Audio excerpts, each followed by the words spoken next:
Andrew, thank you so much for joining us on this show, telling us a little bit about your new game, Warp Frontier. It's a real pleasure to have you on here. Yeah, thanks for having me. I've been looking forward to it. I'm a big fan of point-and-click adventure games. I love sci-fi, and also I love Australian stories. So can you tell us a little bit more about how you've merged all of those sort of core tenets to make Warp Frontier? Well, I guess, it kind of comes from my background. My parents are kind of, they came here from outside of Australia, and we grew up in what was a fairly multicultural area. And what I wanted to do with Warp Frontier is normalize Australian voices with different multicultural backgrounds. So, for example, like I grew up with people from that came from Greece, Vietnam, Cambodia, China, and but everyone just sounded Australian, and we all just considered ourselves Australian. We liked football and cricket, and we were just Aussie. And what I wanted to do is with Warp Frontier is just have those Australian accents, coming from people with different backgrounds, because that's just the norm for me. And I didn't want it to be like a really kind of cheesy Australian title. Like I didn't want to ham it up, I guess. And also the setting is similar to Australia. So the planet Cetus is the newest colony in humanity's newest extrasolar colony, and it parallels Australia in a way. It's a kind of multicultural melting pot of all these different cultures, but they come together under an identity, which is a planetary identity. And I feel like this parallels Australia being kind of a young country and still, I think, defining our identity as Australians. But, the one commonality is that, we live here and we love Australia. So that's kind of the parallel there.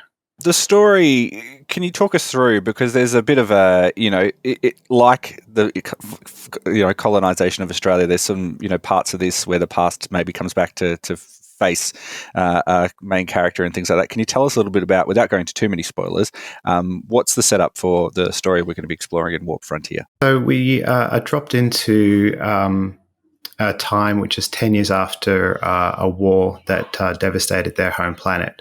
So their planet was flooded as a final act of retaliation by the fleeing enemy. And the citizens of the planet, the ones that managed to escape, fled into orbit.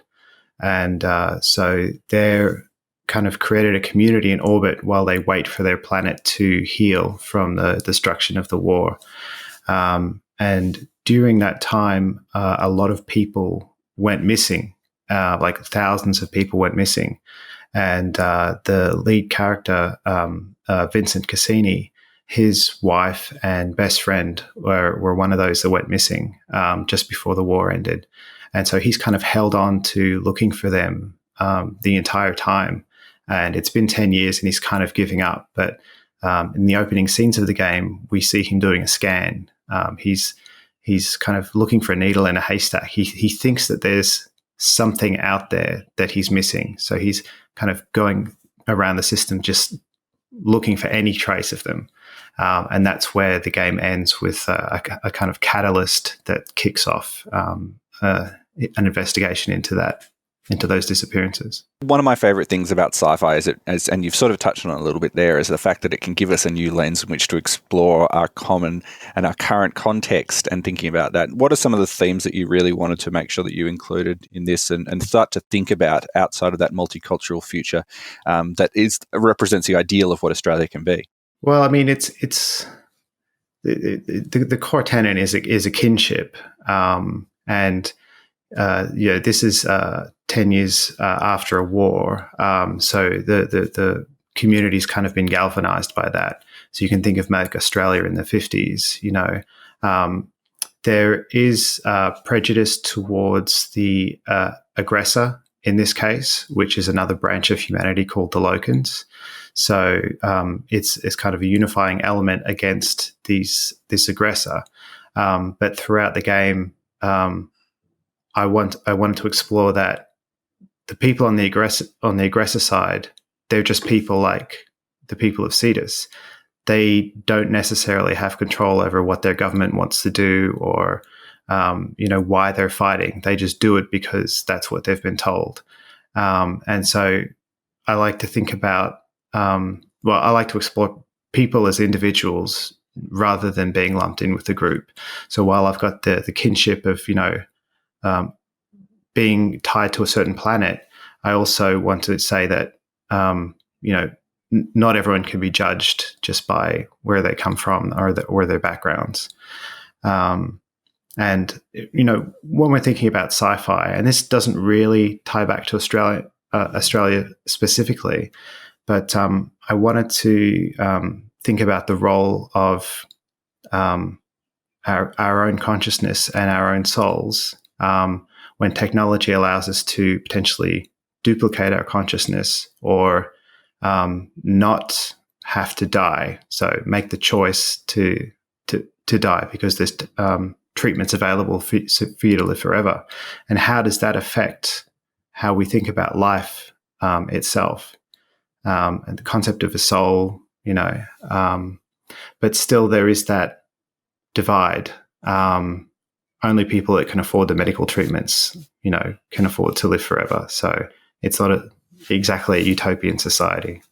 The point and click adventure sort of genre has had sort of a revival of late. There is now, I guess, a number of sort of micro niche genres that have kind of come out. They're maybe not going to be the ones that you're going to see on all the shelves in big stores anymore because that's moved in a different direction. But why is it that you really wanted to make a game that was a point and click adventure game, and what does that allow you to tell? Well, from my perspective, making point and click adventures are the most fun games to make for me.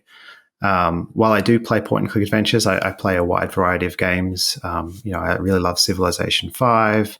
I'm playing Colin McRae Dirt 2.0 Rally right now. And I'm a big fan of Zelda Breath of the Wild and various games. But I find point and click adventures the most fun to make. And in terms of point and click kind of, dying and reviving, I think the audience for point and click adventures hasn't changed terribly much over the years since the 80s and 90s. It's just that more people have come into the game space, and so the audience has grown, whereas the point and click adventure audience has stayed kind of the same size. But there are other games that kind of skirt the boundaries of point and click adventure, such as walking simulator type games. Certain escape the room games, and kind of more maybe free-flowing narrative games that maybe don't focus on puzzles and just kind of focus on stories and conversation. So there are all these, I'm not sure if you'd call them subgenres, but they're kind of parallel to this interactive narrative space. But your traditional point-click inventory items, that's kind of been bubbling along, and there's a number of players that have kept that going. Dave Gilbert from Wadjidai Games, kind of chief among those. But I think since we saw the collapse of Telltale, they're still around, but more or less, I think we've seen like a little bit of a lull. But there are certainly a lot of indie developers seem to be jumping on to the genre and making games, which is surprising because it's not the most profitable genre, and it is very labor intensive. So it doesn't make great business sense. But still, for me, like if I want to make games that I feel passionate about, that I love, I am doing it for the money because I'd like to keep doing it. But if I was doing it just for the money, I think I would make something else. What are, I guess, some of the considerations of making a modern point-and-click adventure game? Thinking back to games that I played in, the early 90s, some of them were very difficult to get through. They were almost punishing, and you'd have to basically ask your friends in the playground, what do I have to do at this point? Because I've got no idea. And they're like, oh, you got to go back 4 screens and pick up this thing. What are some of the considerations of making a point and click in 2021? Yeah, I can totally relate. I walked around Monkey Island for months and months, just being just absolutely stuck. And same with other games like the Sierra games, Space Quest, King's Quest, Quest for Glory. I never finished those games because unless you knew someone who had finished it, you couldn't finish it. And these days, I think the key concern is that people are spoilt for choice. So maybe the attention spans are a little bit less, and that means that people don't like to get stuck. They never like to spend, even 30 seconds feels like a long time to be stuck on something. And this comes from veteran point-and-click adventure players from way back in the day, because I've got a number of people testing it right now, and they've tested a lot of games. And our patience as point-and-click adventure players, I think, has gotten much less. So what I want to do is remove a lot of the frustrations that you might find in point-and-click adventure games. One of the key things I do is I include a hint book straight away. So you get contextual hints. So I never want anyone to get stuck. I want my mum to be able to play this game and be able to get through it. Another thing is pixel hunting in adventure games is an unnecessary frustration. It's not gameplay. So there's a button you can click that shows all the things you can interact with and how you can interact with them. And it's just doing everything you can to remove frustrations. So I have an inventory bar at the bottom of the screen, but you can just use the mouse wheel or on the Switch, the shoulder buttons to cycle through your inventory. And it means it's just one less thing. You don't have to go down and up again. You can just stay, with the cursor in the middle of the screen. Then there's autosave. Classically, adventure games didn't have autosaves. So if you died, you might lose a ton of progress. So that's important as well. And the developer commentary. Now, this is something I did in Jolly Rover back in 2010. I just played Portal, and they had developer commentary, and I thought, oh, this is so cool. This is content that I can create pretty cheaply. So that's a staple of my games as well that I like to add. I remember that moment when we first played Portal, and there was that developer commentary, and it was such an amazing experience to go back through and find those little nodes and going through. Can you tell me what do you think about when you're putting that together? When you're making the game, are you thinking, well, I should write down some notes about this particular segment because I know that I'll want to come back to it, or is it a process of replaying the game in the context of seeing it as a player would see it? And then recording commentary as you go. Yeah, so I recorded a lot of playthrough videos while I was playing the game, and I thought, oh, this is great. I'll be able to use this as content when I'm going to start talking about the game. But when it comes to developer commentary, I really wanted to wait until the moment closer to release. I recorded it about a month ago, actually, so it's pretty fresh. And I wanted to think about what jogs my memory about this scene? How did I feel about it? Maybe I could have wrote some notes, but I wanted it to be off the cuff, which is hard to do because you do plan out the developer commentary. It's not like I was just sitting there with a bag of chips, just going through and being obnoxious. I had to think about it a bit, but it was mostly off the cuff. It was like stream of consciousness stuff for what I thought about the scene when I was in it. I'm curious because one of the greatest things about making games in comparison to making them even 5-10 years ago now is the number of tools, and one of the things you were working on before you came back to this was a tool for Amazon, which was basically a platform for people to make games and integrate with Amazon systems. I'm curious, what sort of experiences did you bring from building tools like that to the development of your own games, or are there things that are just so completely different that they, a different world entirely? Yeah, well, when we compare creating an engine like Lumberyard to creating something like Warp Frontier, there's a much different dynamic there. When I was working on Lumberyard, I was in charge of the VR implementation of Lumberyard, and VR is something I'm very interested in, but I didn't decide to go that way for this game because it's more about longevity. VR, the hardware and the software seems to be something that's transient, a little like mobile development. And I wanted something that, I could potentially play in 10 years. But anyway, with something like Warp Frontier, I'm taking on a lot more roles. So I'm writing, I'm designing, I'm setting the art direction, the animation direction, casting voice actors, directing. I also play a character in the game myself. And so there's a lot more hats. And so the engineering aspect of it, which is what I was solely focused on at Amazon, is, a very small part, maybe it's 30% of the game. So in that case, I don't want to build tools. I want to look for, I actually want to engineer as little as possible. I want to look for stable tools that I can use to put the game together. And having an engineering background helps with that immensely. Like, I don't know how you would, even using a great tool like Unity, how you would put a game together from start to end and release it on multiple platforms without having the engineering background. Just releasing on Switch alone, there's so many little command line tools you've got to use, and you've got to have a fairly good engineering understanding to get that done. So it definitely helps, but I try not to reinvent the wheel, because I have my game developer hat on. I just want to make a game. If there was a tool that just did everything, I would use that. I guess it allows you to, concentrate in the areas that you do enjoy more, in a way, rather than, spending extra effort on things, especially when you've got a small team to put these things together. I'm curious because, it does sound like there was a lion's share of it done by you, but there were other people who contributed to this game. Can you tell us a little bit about the team that made Warp Frontier?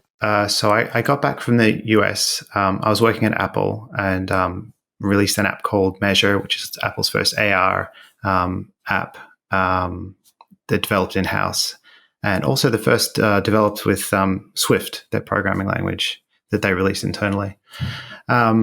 So I got back to Australia in 2018, and I was looking around at designs, and Warp Frontier really stood out to me as something that I wrote back in 2012, and I thought it was a good idea, and I thought it had some legs.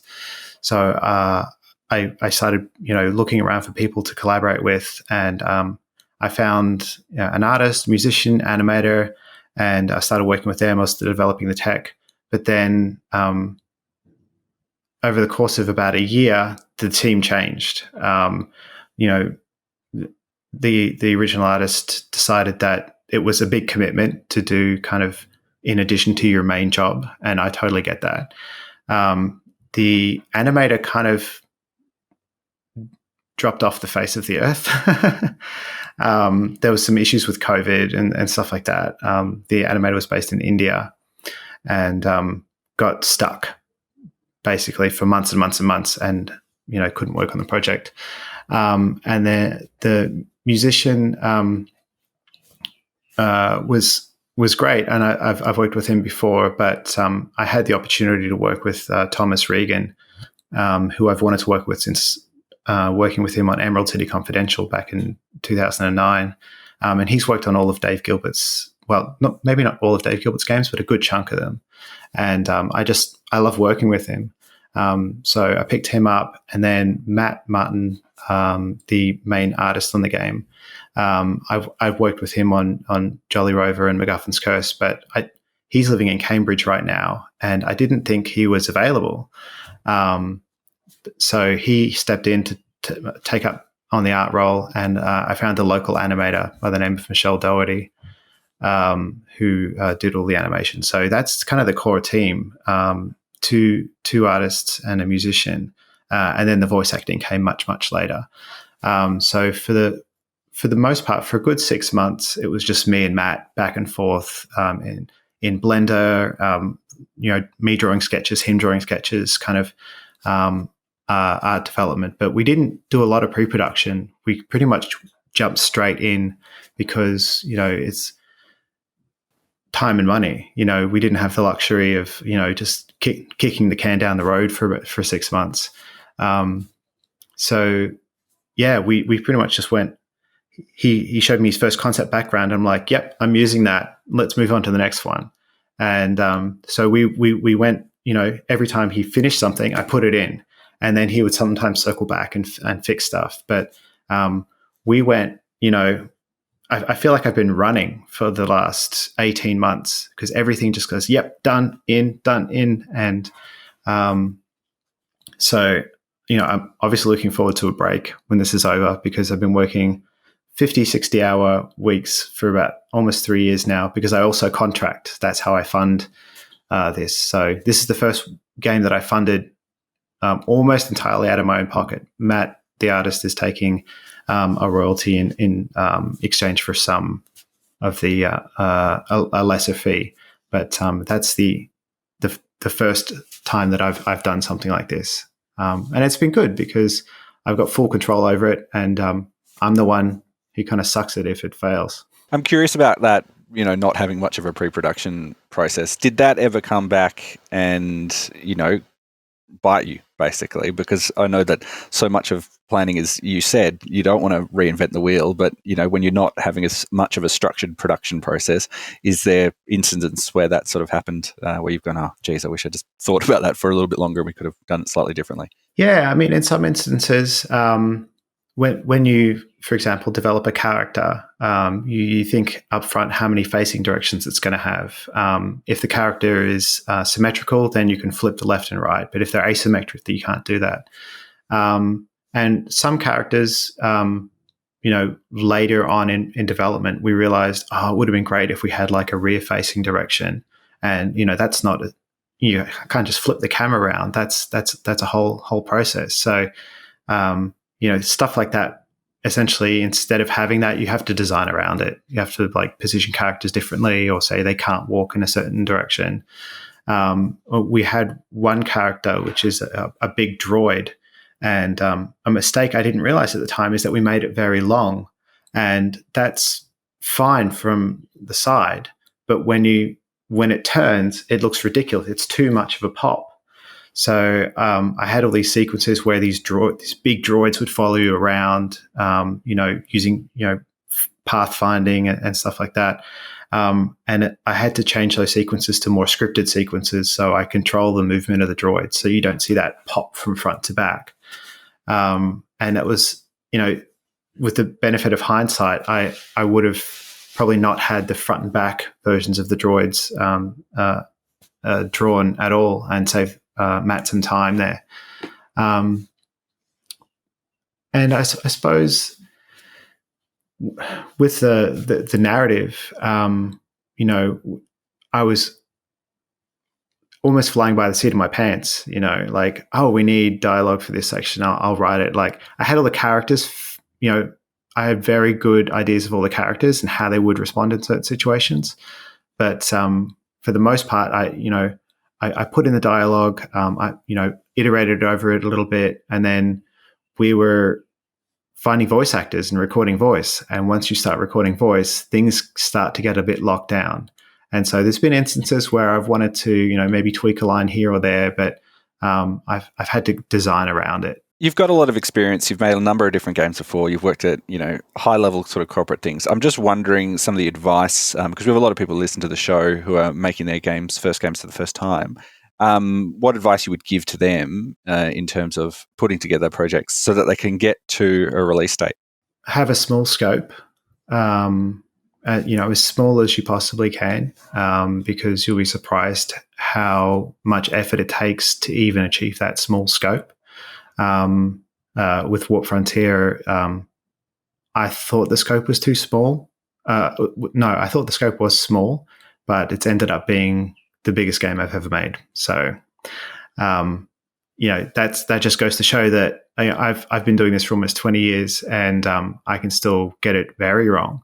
And I think having a small element of naivety helps, because if I'd realized how big this game was going to be, I might not have started it to begin with. It's different for everyone. Some people benefit very well from planning everything up front and, crossing the T's and dotting the I's. Other people kind of thrive in a more exploratory sense. I think I go for a combination of both. I feel like I have things very well planned out, very well structured. But then when it comes down to it, I realize there's a lot of things that I didn't account for, and there's exploration there. One area where that is definitely true is the dialogue. I like to write dialogue on the fly. I like to think about, how people might behave in more of a natural way. But if I had the benefit of some hindsight, I would probably want to structure the dialogue in a little bit more of a puzzly sense, a little bit more of a not cohesive, but thinking about how the decisions interact with the puzzles and the rest of the story, so that we have a more connected experience.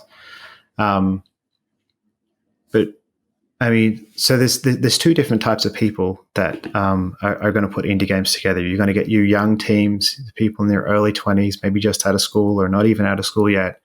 And then maybe a bit more rare, you're going to get people that are maybe more established in life, or maybe have left their run too late. I always feel like I'm catching up.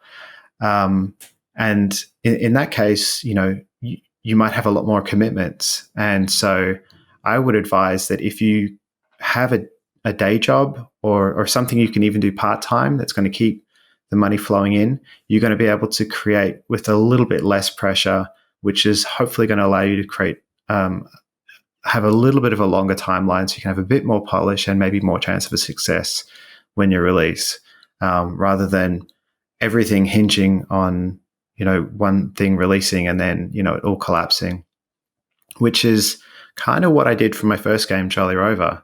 I kind of assumed that I'd release that, make money, and then make the next one. But it can take a long time for that money to come in. It can take years before you can kind of build up that war chest again, if it's not a success right out the gate. I remember reading, like, so many developers have experiences like this. The people that made Among Us, that was 2 years before it was an overnight success. So sometimes things, just take a long time to kind of build that momentum. And another thing is, when you release, you can't just go on holiday. That's kind of the beginning of the next phase of your game development. So you're going to have to keep pushing it for the next 3 months. So expect that. And with that in mind, if you need to take time off, do it before release. That's what, hands down, my best advice, because that's when you're going to have the time. This is an idea you said you had back in 2012 originally. It's 2021. How does it feel to be at this point?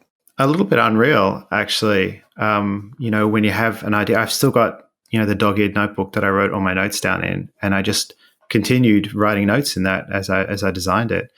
When you have an idea, and people have ideas all the time, like, it's hard to imagine that that's going to turn into something that's real and tangible.